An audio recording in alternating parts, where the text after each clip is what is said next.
Bro శోభిత ధూళిపాల నాగ చైతన్య ఇద్దరు కూడా రెండో పెళ్లి చేసుకున్నారు ప్రజెంట్ ఓకే. బట్ ఇప్పుడు శోభిత గురించి ఒక న్యూస్ బయటకు వచ్చింది.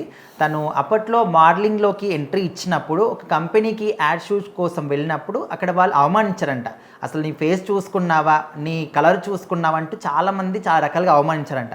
సో ప్రజెంట్ అయితే వాళ్ళే నోటి మీద వేలేసుకునే విధంగా సమాధానం చెప్పిందని అంటున్నారు. సో మరి ఏ విషయంలో?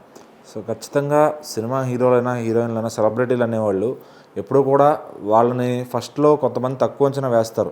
సో అంటే అసలు ఏమీ బ్యాక్గ్రౌండ్ లేని వాళ్ళని కూడా వీడేమన్నా ఎదుగుతాడా, వీడికి ఎందుకు మనం లైఫ్ ఇవ్వాలి అంటే ఆల్రెడీ హై పొజిషన్లో ఉన్న వాళ్ళు అలా ఆలోచిస్తారు. సో ఎవరన్నా ఒక తెలిసిన వ్యక్తులు ఇతను పైకి వస్తాడు, షైన్ అవుతాడని ఒక్కళ్ళు ఉంటారు, వాళ్ళకి చిన్న బూస్ట్ ఇచ్చేవాళ్ళు. సో అట్లాంటిది ఇప్పుడు శోభిత ధూళిపాల గారి విషయంలో కూడా అదే జరిగింది. ఆవిడ కొన్ని యాడ్స్ చేస్తున్నారు, మనం పర్టికులర్గా వాళ్ళ పేర్లు చెప్పాల్సిన అవసరం లేదు. సో ఆ యాడ్కి అంతకుముందు ఆవిడ మోడలింగ్ నుంచి వాటికి వెళ్తారు కదా ఆడిషన్స్కి, అక్కడికి వెళ్ళినప్పుడు నీ స్కిన్ టోన్ ఏంటి, నువ్వేంటి అనే విధంగా మాట్లాడి సో ఇట్లా చేశారంట. సో నిన్నెవరు అసలు పైకి ఎవరు రానిస్తారు, నీ స్కిన్ కలర్ చూసుకున్నావు అని అవమానించారంట.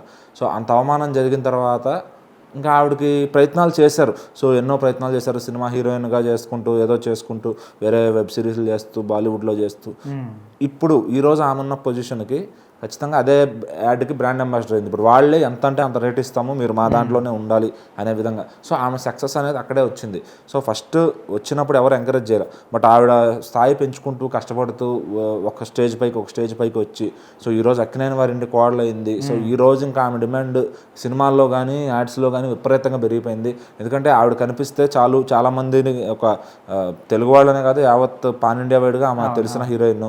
సో హిందీలో కూడా ఎన్నో సినిమాలు చేశారు. సో ఇట్లా ఇప్పుడు తెలుగు వాళ్ళు ఎక్కువ ఇంకా మనకి అడివిశేష్ గారితో సినిమా చేశారు. సో ఇట్లా చాలా డిమాండ్ పెరిగిపోతుంది, సినిమా మా సినిమాలో యాక్ట్ చేయండి, మీరు చిన్న రోల్ చేసినా చాలు మా యాడ్లో యాక్ట్ చేయండి, ఇంత క్రేజ్ పెంచుకుందనమాట ఖచ్చితంగా. సో ఎవరైనా అంతే, ఫస్ట్ ఎవరిని కూడా తక్కువ అంచనా వేయకూడదు, అది చిన్న హీరో అయినా చిన్న హీరోయిన్ అయినా. సో చేసిన తర్వాత ఏంటంటే ఇలాంటి పరిస్థితి వస్తుంది. ఒక బ్రాండ్ అంబాసిడర్గా ఈరోజు అరే ఈమెకి ఎంత ఇవ్వాలా అనే ఒక అదే ఆ రోజే మనం ఇచ్చి ఉంటే ఈరోజు ఇంత మనం దిగొచ్చేవాళ్ళం కాదు కదా అనే ఫీలింగ్లో ఉంటారనమాట.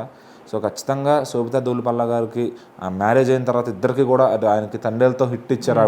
ఆవిడ నిజంగా అంటే ఆయన తక్కువ అంచనా వేసిన వాళ్ళనే కర్మ అనుకోవచ్చు. ఇంకా ఆవిడ బంగారం ఒక ఐరన్ లెగ్గా, అంటే చాలామంది ఐరన్ లెగ్ అంటారు కదా, సో ఆవిడది గోల్డెన్ లెగ్ అనమాట. సో ఎవరి జీవితాల్లోకి వెళ్ళినా వాళ్ళకి ఆమెతో పాటుగా తోడు బంగారు కలిసి వస్తుందని చెప్పొచ్చు. సో నాగ చైతన్య గారు ఆల్రెడీ చూశారు ఆవిడ వచ్చిన తర్వాత, సో ఇకపైన కూడా చూస్తారు. అసలు ఆమెకు కూడా చాలా బాగుందనమాట. సో మరి ఆమెను వదులుకునే వాళ్ళు వాళ్ళ కర్మ అనుకోవడమే.